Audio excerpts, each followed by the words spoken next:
नमस्ते दोस्तों, मैं अक्षय खके स्वागत करता हूँ आप सभी का अपने YouTube चैनल पर। हमारा पिछला वीडियो ऋषिवट इतिहास को आप सभी ने दिल से पसंद किया, उसके लिए मैं आप सभी का दिल से धन्यवाद करता हूँ। इतिहास के इस सफ़र में मैं आज आपको बताने वाला हूँ कुछ ऐसी दिव्य कहानियाँ जो भगवान के अस्तित्व और लीला की साक्ष्य देते हैं। आप सभी ने भगवान दत्तात्रेय का नाम सुना ही होगा।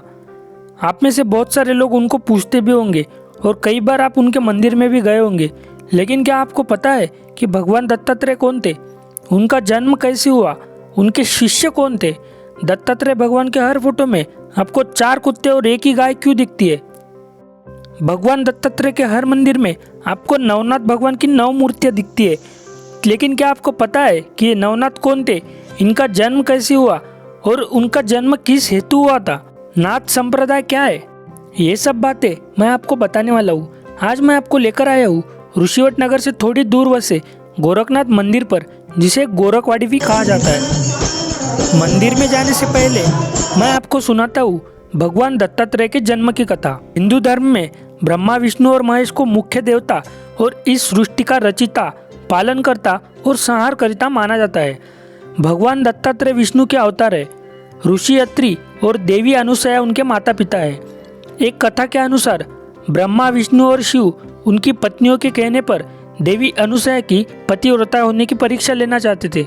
योजना के अनुसार ब्रह्मा, विष्णु और शिव अनुसया माता के आश्रम में साधु के वेश में पहुंच जाते हैं और माता अनुसया को निर्वस्त्र होकर उन्हें भोजन कराने के लिए कहते हैं। ऋषियों के बात का सम्मान करते हुए माता अनुसया उन तीनों को शिष्य रूप में परावर्तित कर देती है और उन्हें भोजन खिलाती है।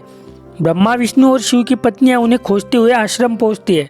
अपने पतियों को बाल रूप में देख के उन तीनों पत्नियों को अपनी गलती का एहसास होता है और वो माता अनुसया की माफ़ी मांगते हैं। उन तीनों को अपने मूल रूप में प्रकट करने के लिए वो माता अनुसया से विनती करती है। माता अनुसया उन तीनों को अपने मूल रूप में लाती है। प्रसन्न होकर तीनों भगवान माता अनुसया को वरदान मांगने के लिए कहते हैं। माता अनुसया तीनों देवों को अपने पुत्र के रूप में मांगती है और भगवान उसे उसका वचन देते हैं। भगवान ब्रह्मा चंद्रमा के रूप में, शिवजी दुर्वासा के रूप में और विष्णु दत्तात्रेय के रूप में अवतार लेते हैं। तपश्चर्या को जाते वक्त ऐसा कहा जाता है कि ब्रह्मा और शिवजी ने सारा तेज और शक्ति भगवान दत्तात्रेय को सौंप दिया था। उसी के चलते दत्तात्रेय को ब्रह्मा, विष्णु और शिव का रूप माना जाता है। भगवान विष्णु ने जब दत्तात्रेय का रूप लिया था तब धरती माता ने गाय का रूप और चारों वेदों ने कुत्तों का रूप लिया था। इसीलिए आपको हर फोटो में 4 कुत्ते और एक गाय दत्तात्रेय भगवान के साथ दिखती है। दोस्तों, अभी हम जहाँ पर आए हैं वहाँ 2 दत्तात्रेय के मंदिर है। एक जो ऊपर पर्वत पर विराजमान है, जो कि सबसे प्राचीन है। कुछ साल पहले यहाँ पर बस एक ही महादेव जी की मूर्ति थी, पर 1960 में यहाँ मंदिर का निर्माण किया गया। यहाँ पर दूसरा दत्त भगवान का भी मंदिर है जो थोड़ी समय पर है, जिसकी लीला और जागरूकता तथा मंदिर निर्माण की कथा पिछले 40 साल की पहले की है। ऋषिवट निवासी महाराज मोहन नंदलाल व्यास भगवान दत्तात्रेय के बहुत बड़े भक्त हैं और अभी तक वो नित्य नियम से दत्तात्रेय भगवान की सेवा करते हैं। महाराज को सिद्धि प्राप्त है। एक दिन सपने में आकर भगवान मोहन महाराज को 4 हाथ जमीन मांगते हैं। महाराज को सिद्धि प्राप्त होती है और तभी से शुरू होता है इस मंदिर निर्माण का कार्य। एक छोटे से चौराहे से लेकर इस भव्य मंदिर तक की कहानी भगवान दत्त के भक्तों के आए अनुभव से भरी है।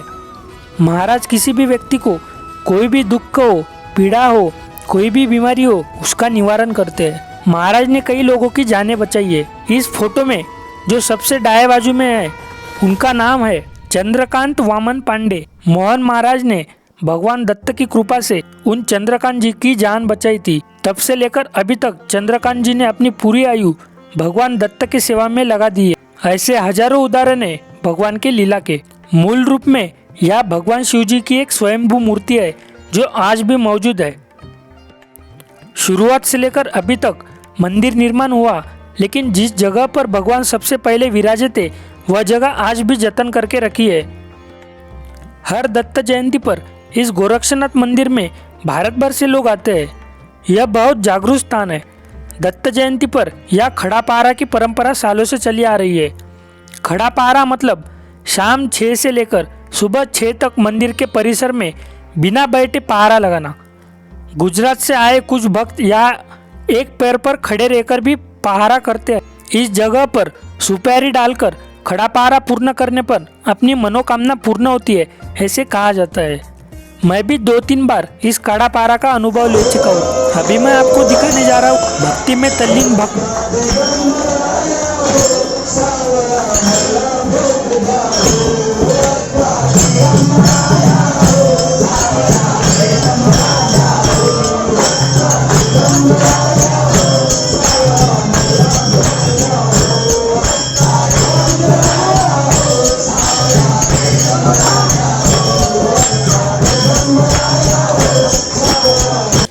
कोरोना जैसी महामारी में भी इतनी बड़ी भीड़ देखकर आपको भक्तों की भक्ति का परिचय तो आ ही गया हो। दूसरे दिन होने वाले महाप्रसाद की तैयारियां रात से ही शुरू होती है। पूरी, जलेबी और भी बहुत कुछ महाप्रसाद में वितरित किया जाता है। उसकी तैयारियां कुछ इस प्रकार होती है। दत्त जयंती के दिन खड़ा पहरा होता है। लोग ठंडी से बचने के लिए जगह जगह पर आग का और चाय का सुर्खियों का आनंद लेते हैं। यहाँ की सबसे बड़ी चमत्कारी बात, मतलब जब भी दत्त भगवान की आरती होती है तो परिसर में के सभी गाय, कुत्ते, बिल्ली आरती के लिए मंदिर में दौड़े चले आते हैं।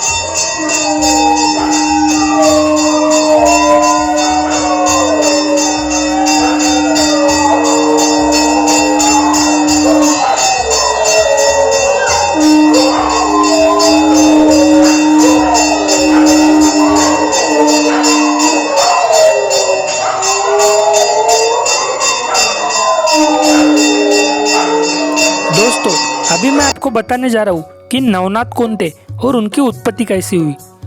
हिंदू धर्म के कालक्रम के अनुसार समय को 4 युगों में विभाजित किया गया है। पहला है सतयुग, दूसरा त्रेता युग, तीसरा द्वापर युग और चौथा है कलयुग। अभी घोर कलयुग चल रहा है। भगवान कृष्ण ने द्वापर युग में अवतार लिया था। महाभारत के महायुद्ध के बाद कलयुग की शुरुआत होती है। कलयुग में भक्ति और धर्म की स्थापना करने के लिए श्री कृष्ण के आदेश अनुसार सभी नवनारायण विभिन्न रूपों में अपनी धरती पर अवतार लेते हैं। धरती पर ये सभी अवतार धर्म के रक्षण और मानव जाति के उद्धार के लिए लिए जाते हैं। द्वारकाधीश के आदेश के अनुसार नवनारायण नाथ संप्रदाय की स्थापना करते हैं। नाथ संप्रदाय भारत का एक हिंदू धार्मिक पंथ है। शिव इस संप्रदाय के प्रथम गुरु है। शिव के बाद इस संप्रदाय के अनेक गुरु हैं जिन्हें नवनाथ कहा जाता है, जिनमें मच्छिंद्रनाथ, गोरखनाथ, जालंधरनाथ, कानिफनाथ, चरपटीनाथ, नागनाथ, भरतरीनाथ, रेवननाथ, गहिनीनाथ, इन नाथों का समावेश है। और भी बहुत सारे नाथ हैं जिन्होंने नाथ परंपरा को चलाया है। बाबा रामदेव, गोगानाथ, पंडरीनाथ, श्री स्वामी समर्थ, गजानन महाराज, साईं बाबा को भी नाथ परंपरा का माना जाता है। भगवान दत्तात्रेय ने इन सभी नवनाथों को शिष्य रूप में स्वीकार किया था। इसीलिए हर दत्त भगवान के मंदिर में नवनाथों की पूजा अर्चना की जाती है। केदारनाथ, बद्रीनाथ, अमरनाथ इन तीर्थ स्थलों के नाम में भी नाथ संप्रदाय का संबंध आता है। हर नाथ के जन्म की एक अलग माया है जो मैं आपको बताने वाला हूँ अगली वीडियो में। वीडियो समाप्त करने से पहले मैं दिल से धन्यवाद देना चाहता हूँ उन लोगों को जिन्होंने मुझे ये वीडियो बनाने में पूरा सहयोग किया। इतिहास को हर घर में पहुँचाने के लिए मेरी आप सभी से विनती है कि अपने फैमिली और फ्रेंड्स में इस वीडियो को शेयर करें। अगर ये आपको वीडियो अच्छा लगे तो प्लीज़ लाइक, कमेंट और सब्सक्राइब कर देना।